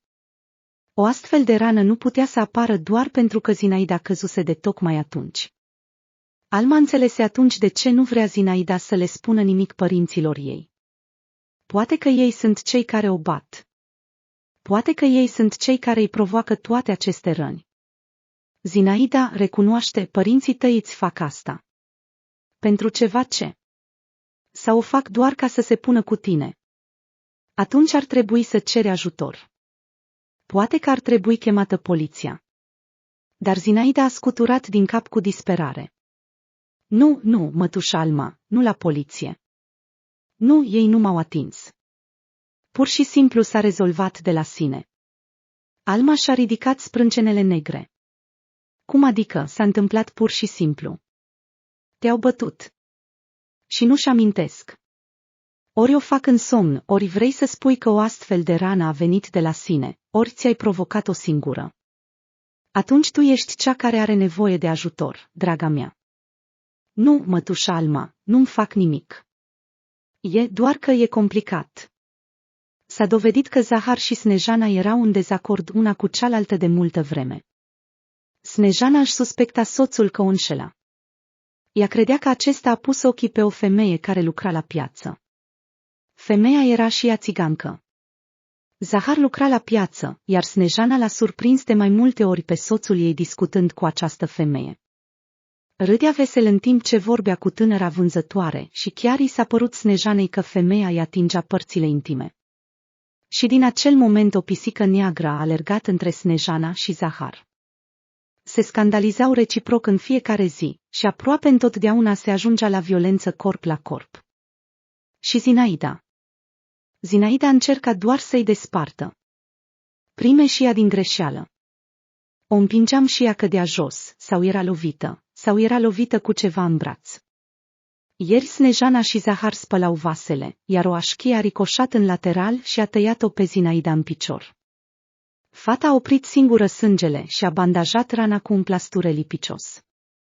Așa i-a spus ea. Alma a vrut să le arunce la gunoi pe rudele ei neglijente, dar Zinaida a implorat-o să nu o facă. Ea a spus că în curând se vor liniști și totul va fi bine. Și Alma a crezut-o pe fată. A fost atunci când Alma a văzut un semn din naștere neobișnuit pe piciorul fetei. Era chiar deasupra genunchiului, chiar lângă bandaj. Pata avea forma unei semiluni curbate. Alma și-o amintea bine. Nu o întrebase pe Zinaida nimic despre semnul din naștere, dar și l-amintea. Zahar și Snejana s-au liniștit curând și au avut parte de o nouă lună de miere. Erau momente în care Zinaida chiar venea să petreacă noaptea la Alma, pentru că părinții ei aveau nopți fierbinți. Anii au trecut. Zinaida avea 17 ani când Zahar și Snejana au murit. Au fost loviți de o mașină, amândoi murind la fața locului. Zinaida a rămas singură. Urma să împlinească 18 ani. Alma s-a gândit că ar putea să fie lângă fată, să o ajute să devină mai puternică, să-și revină în fire. Dar apoi fiica Almei avea de gând să se mute în alt oraș, iar ea a vrut ca Alma să meargă cu ea. Alma nu voia să o lase pe Zinaida singură, dar fata nu voia să se mute nicăieri. Avea de gând să rămână acolo unde era, în apartamentul pe care îl primise de la Zahar și Snejana. Și astfel, acum 2 ani, Alma s-a mutat în acest oraș și s-a stabilit în cartier cu Svelana. Dar ea era încă în contact regulat cu Zinaida. Se sunau de una pe cealaltă, Zinaida o chema în vizită, dar fata tot nu venise. Alma a deschis ochii și și-a amintit o conversație. Se întâmplase undeva în urmă cu 1 an. Alma vorbea cu Zinaida la telefon de mult timp, iar ea nu a mai putut suporta și a spus: Zinaida, nu am vorbit niciodată cu tine despre asta, dar nu mai pot să tac. Îți dai seama că Zahar și Snejana nu au fost părinții tăi adevărați. Zinaida a tăcut o vreme, apoi a răspuns: Întotdeauna am ghicit despre asta, iar când am crescut, eram deja sigură, de ce ai tăcut mereu? Și ce era să spun? Și că m-aș fi dus și aș fi întrebat, tată și mamă, cine sunt adevărații mei tată și mamă? Așa e. Și ce crezi că mi-ar fi spus? Exact nimic. Ăsta e cel mai bun scenariu, iar în cel mai rău caz, nici nu vreau să mă gândesc la asta. În plus, nu mă amintesc nimic altceva. Îmi amintesc doar de Zahar și de Snejana. Nu mă amintesc nimic altceva. Dacă am avut o altă viață, a trecut prea mult timp ca să încerc să aflu. N-ar fi de niciun folos. Viața mea e aici, părinții mei sunt morți, sunt pe cont propriu acum. Sunt capabilă să am grijă de mine și nu e nevoie să retrăiesc trecutul. Și Alma nu a mai vorbit cu fata despre asta. Au închis subiectul. Alma se simțea teribil de însetată. S-a emoționat. Toată povestea o scotea din sărite. La urma urmei, faptul că avea un semn din naștere pe piciorul lui Irina nu putea să însemne decât un singur lucru, că Irina era mama adevărată a Zinaidei. Oricât de incredibil ar fi fost, nu fusese o întâmplare faptul că Alma o întâlnise pe această femeie la spital. Soarta însă și o condusese acolo, sau pe Svelana, nu conta. Deja Alma se afla în fața unei alegeri foarte dificile. Trebuia să unească aceste inimi, inimile mamei și ale fiicei, dacă erau una singură. Iar Alma trebuie să-i spună fetei totul. Alma a decis să nu prelungească conversația. A decis să o sune imediat pe Zinaida, ceea ce a și făcut. Zinaida s-a bucurat când a auzit-o pe Alma. Mătușa Alma, mă bucur să te aud. Ești bine. Ești sănătoasă. Nu ești bolnavă. Eu sunt bine. Zinaida, totul este în regulă. Tu însăți. Totul e bine. Nu mă plâng. Când vin vizită, Alma. Deja mi-e dor de tine. Alma s-a gândit la asta, e timpul să spun totul, Zinaida, cred că fiica mea trebuie să mă vizitezi. De ce oare? Ceva ți s-a întâmplat? Zinaida a întrebat neliniștită. Nu mi s-a întâmplat nimic, dar s-a întâmplat ceva. Trebuie să-ți spun despre asta. A fost tăcere, apoi Zinaida a întrebat în liniște. Și ce s-a întâmplat? Alma a ezitat o clipă, apoi a spus în liniște. Zinaida, fiica mea, cred că am găsit-o pe mama ta adevărată. Ce? Ce ai spus? Mătușa Alma, e o glumă. De ce ai spune așa ceva? Ți-am cerut să faci așa ceva. Ți-am spus că părinții mei sunt morți. Snejana și Zahar s-a dus. Te-am rugat să nu mai spui nimic despre faptul că am alți părinți. De ce faci asta? Nu înțeleg.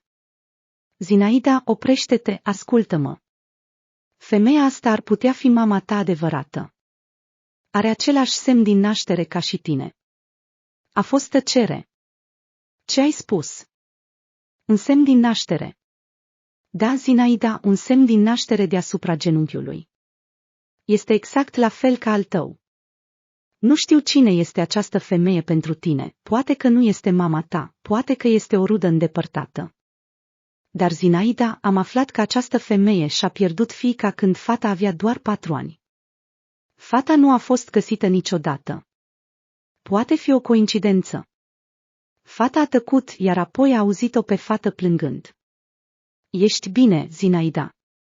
A întrebat îngrijorată, Alma. Ea și-a pierdut fiica. Mama mea și-a pierdut copilul. Un semn din naștere. E incredibil. A mormăit Zinaida printre lacrimile Alma și a început să plângă ea însăși. După un timp, Zinaida a spus că va veni astăzi. Zinaida a sosit cu trenul noaptea. A pus-o din nou pe Alma să-i povestească totul în detaliu, iar Alma a făcut-o. Și acum și-a dat seama cum era Zinaida. Nu era ca Snejana și Zahar, pentru că nu era fiica lor. Ea era ca Irina. Când Alma a fost în spital, și-a dat seama imediat că femeia care zăcea în camera cu Svelana îi amintea de cineva. Acum Alma și-a dat seama cine era. Zinaida. Da, Alma era aproape sigură că Zinaida era fiica femeii cu semnul din naștere pe picior. Zinaida a vrut să meargă la spital noaptea, dar Alma a spus că nu le va lăsa să intre, așa că Zinaida a fost de acord să aștepte până dimineața. Dimineața, Alma a obligat-o pe Zinaida să ia micul dejun, deci nu putea să mănânce nici măcar o bucățică, dar trebuia să mănânce. Apoi au mers la spital. Ea a intrat prima în salon. Svelana a fost surprinsă că vecina ei venise atât de devreme și, în general, venise să o verifice abia ieri. Iar Almaza s-a uitat mai întâi de toate la Irina. Femeia arăta mai rău decât ieri. Era și mai palidă, nici măcar nu deschisese ochii când Alma a intrat în cameră. Alma s-a îndreptat spre Svelana și a șoptit, dând din cap Irinei. Ce e în neregulă cu ea? Arată cumva ciudat. Svelana și-a dus un deget la gură. Taci. Ieri au mai pus o perfuzie de chimioterapie și a fost bolnavă toată noaptea. A vomitat jumătate din noapte și apoi a avut dureri până dimineața. Am vorbit cu asistenta. A reieșit că tumora poate fi îndepărtată, dar au nevoie de bani pentru operație. Trebuia să meargă în alt oraș și nu avea bani. Nu are pe nimeni apropiat și nimeni nu o va ajuta.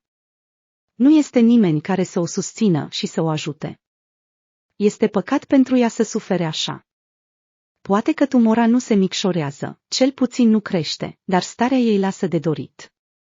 Cât timp va supraviețui la aceste cursuri, nu știm. Pentru mine, ea se va ofili în curând din cauza tratamentului în sine și nu există o boală ca atare.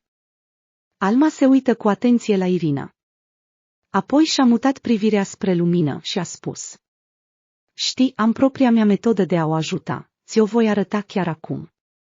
Svelana a fost foarte surprinsă, dar a rămas tăcută, iar Alma s-a apropiat de Irina și i-a atins mâna, a tresărit și a deschis ochii. Bună, Alma a venit din nou. Bună! Vocea Irinei era atât de slabă încât Alma aproape că a plâns. Chiar spera ca femeia să accepte cu calm vestea pe care i-o adusese Alma. Bună ziua, Irina! Am venit să-ți spun ceva. Sau, mai bine zis, e cineva pe care vreau să ți-l prezint. Cine este? Zâmbă Alma și se duse la ușă.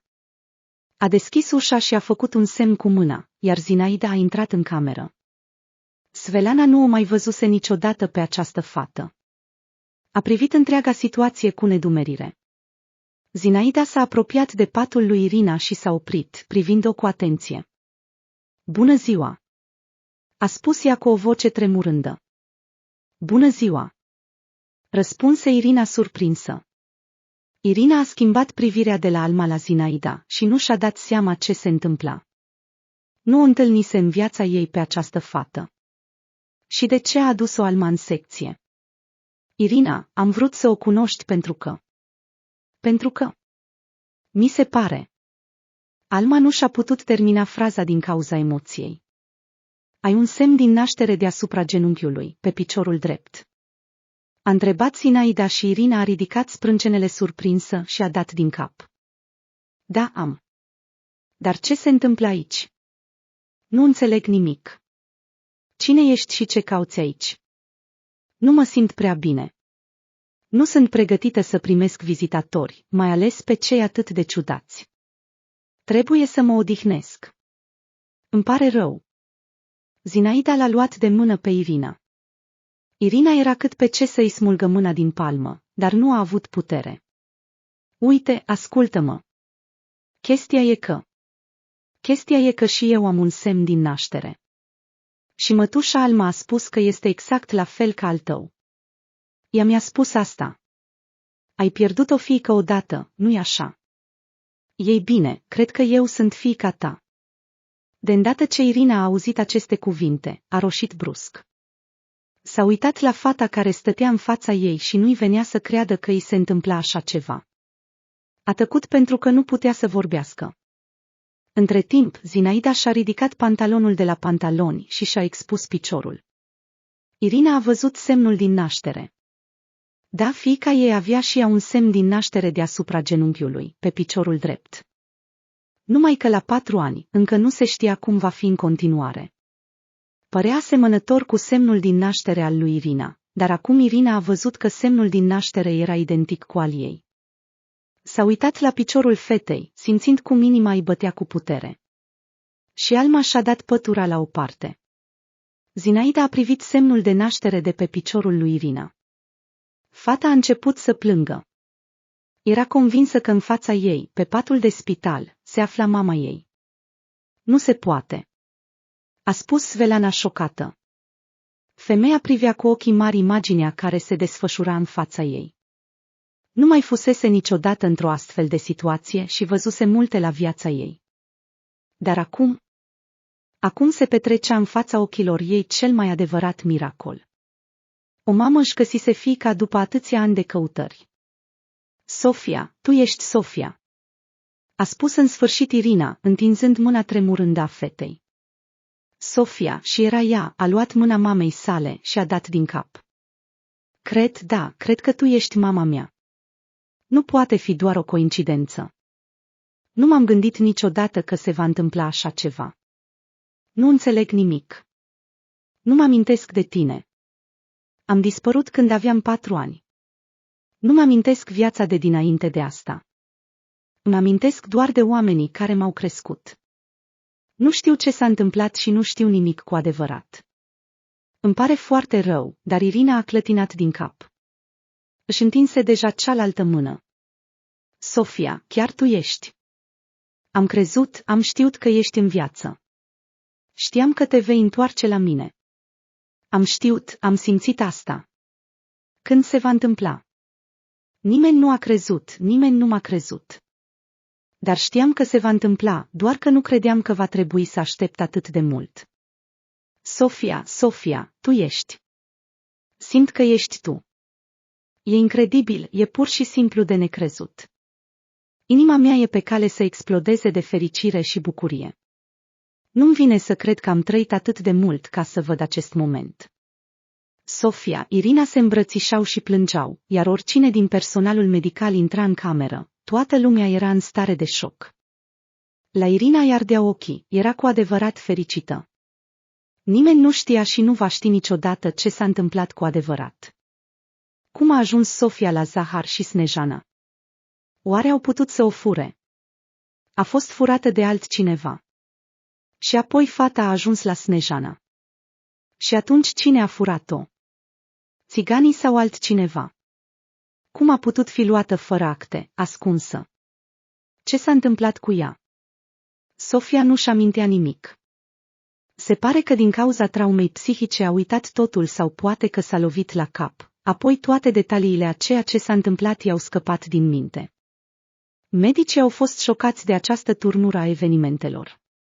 Multora nu le venea să creadă că așa ceva s-ar fi putut întâmpla.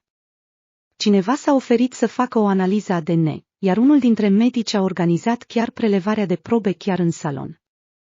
O săptămână mai târziu, rezultatul era gata și totul era confirmat. Irina cu o probabilitate de 99% era mama fetei. Acum era confirmat oficial. Propria fiică fusese găsită după aproape 17 ani. Bineînțeles, Irina a insistat ca Sofia să se ocupe imediat de acte. Dar fata însă și nu a vrut să rămână Zinaida. Îi plăcea numele Sofia, deși îl uitase complet. Sofia nu-și amintea nimic despre viața ei și despre tatăl ei, dar nu conta. Cel mai important lucru era că acum se afla lângă mama ei adevărată și nu avea de gând să o părăsească. Apoi Sofia a aflat totul despre sănătatea mamei sale. Sofia a vorbit cu medicul, iar acesta i-a spus că Irina avea nevoie de o operație scumpă într-un alt oraș, dar numai că femeia a refuzat să o facă, invocând lipsa banilor. Sofia a rezolvat această problemă.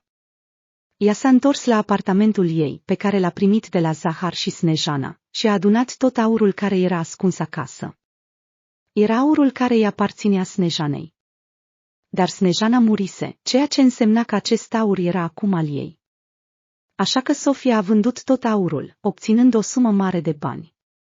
Bijuteriile erau foarte scumpe, valoroase. Sofia a păstrat câteva bijuterii, în special cele valoroase și scumpe, dar a renunțat la restul și nici măcar nu a regretat acest lucru. A vrut să-și salveze mama. Apoi Sofia a luat toți banii care rămăseseră de la Zahar și Snejana. Era și acolo o sumă decentă, iar Sofia a organizat ca mama ei să se mute în alt oraș, pentru ca în sfârșit să primească ajutorul de care avea atâta nevoie. Irina era în stare de șoc. Evenimentele se derulau prea repede. Era încă înmărmurită de întoarcerea propriei fiice, în timp ce o aștepta din nou o altă provocare. O operație majoră. Datorită banilor, operația a fost programată foarte repede, iar în câteva zile, după ce a trecut toate testele necesare, Irina a fost operată. Operația a fost un succes, s-au îndepărtat toată tumora, dar femeia era prea slăbită după toate tratamentele, iar medicii și-au făcut griji pentru viața ei pentru o perioadă de timp. Timp de câteva zile, Irina a stat la terapie intensivă. Sofia a reușit să obțină să îi se permită să-și vadă mama. Când fata le-a spus povestea lor, medicilor li s-a făcut milă de ea. Și din nou s-a întâmplat un miracol. Irina a început să se recupereze și destul de repede a fost transferată într-o secție obișnuită, iar fiica ei a fost cu ea tot timpul. Și în curând a fost externată. Sănătatea ei nu mai era amenințată. Femeia era încă slabă, dar bucuria de a o avea pe Sofia alături de ea îi dădea putere.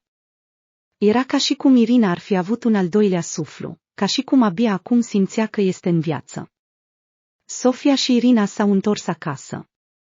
Sofia s-a uitat lung la singura cameră în care trăise timp de 4 ani cu părinții ei. Irina nu aruncase nimic. Sofia și-a căutat prin jucării, prin lucrurile ei, prin cărți și prin ceva ce-și amintea. Când a văzut poza tatălui ei, nu a mai simțit nimic. Nu l-a recunoscut. Poate că nu ar fi trebuit să se aștepte la nimic supranatural, la urma urmei. Sofia avea doar 4 ani când a dispărut. Dar cel mai important lucru era că și-a găsit mama, că s-a întors acasă și că totul era bine. Dacă nu ar fi fost Svelana, care zăcea în salon cu Irina, dacă nu ar fi fost Alma, care a venit să o verifice, dacă nu ar fi fost toate aceste circumstanțe incredibile, Irina nu ar fi aflat niciodată că fiica ei era în viață. Dar totul ajunsese la o concluzie fericită. Irina era din nou fericită, iar ea era convinsă că inima unei mame va simți întotdeauna dacă copilul este în viață, dacă totul este bine. Irina crezuse în toți acești ani că fiica ei trăiește și nu se înșelase. Acum fiica ei era lângă ea. Svelana devenise acum prietena lui Irina. Femeile comunicau des, mergeau să se viziteze una pe alta. Svelana reușise și ea să învingă boala, era în remisie. Irina de la Alma comunica, iar ea o considera a doua mamă. Se bucura mereu să o vadă, așa cum și Sofia se bucura să o vadă. Fata o iubea pe Alma încă din copilărie, era aproape ca o bunică pentru ea. Iar Alma se bucura că reușise să unească două inimi asemănătoare. Nu mai era nesociabilă, încruntată, acum zâmbea mereu. Se schimbase și nu mai părea mai bătrână decât vârsta ei. ba chiar devenise mai tânără. Cumva în scurt timp, a avut un bărbat care s-a îndrăgostit de ea și, deși a calculat că era prea bătrână pentru o relație, a cedat rugăminților fiicei sale și s-a căsătorit. Și a fost fericită. Viața ei s-a schimbat radical și a început să aibă încredere în oameni, să socializeze mai mult și chiar să petreacă de parcă ar fi avut doar 30 de ani. Irina, după căsătorie, s-a mutat cu soțul ei, iar Sofia a rămas să locuiască în apartamentul mamei sale. Viața s-a îmbunătățit. Singurul lucru pe care Irina ar mai vrea să-l facă este să-l anunțe pe fostul ei soț că fiica lor este în viață. Dar ea nu a reușit niciodată să-l găsească. A dispărut, a plecat și nimeni nu a mai auzit de el. Așa că asta a fost soarta.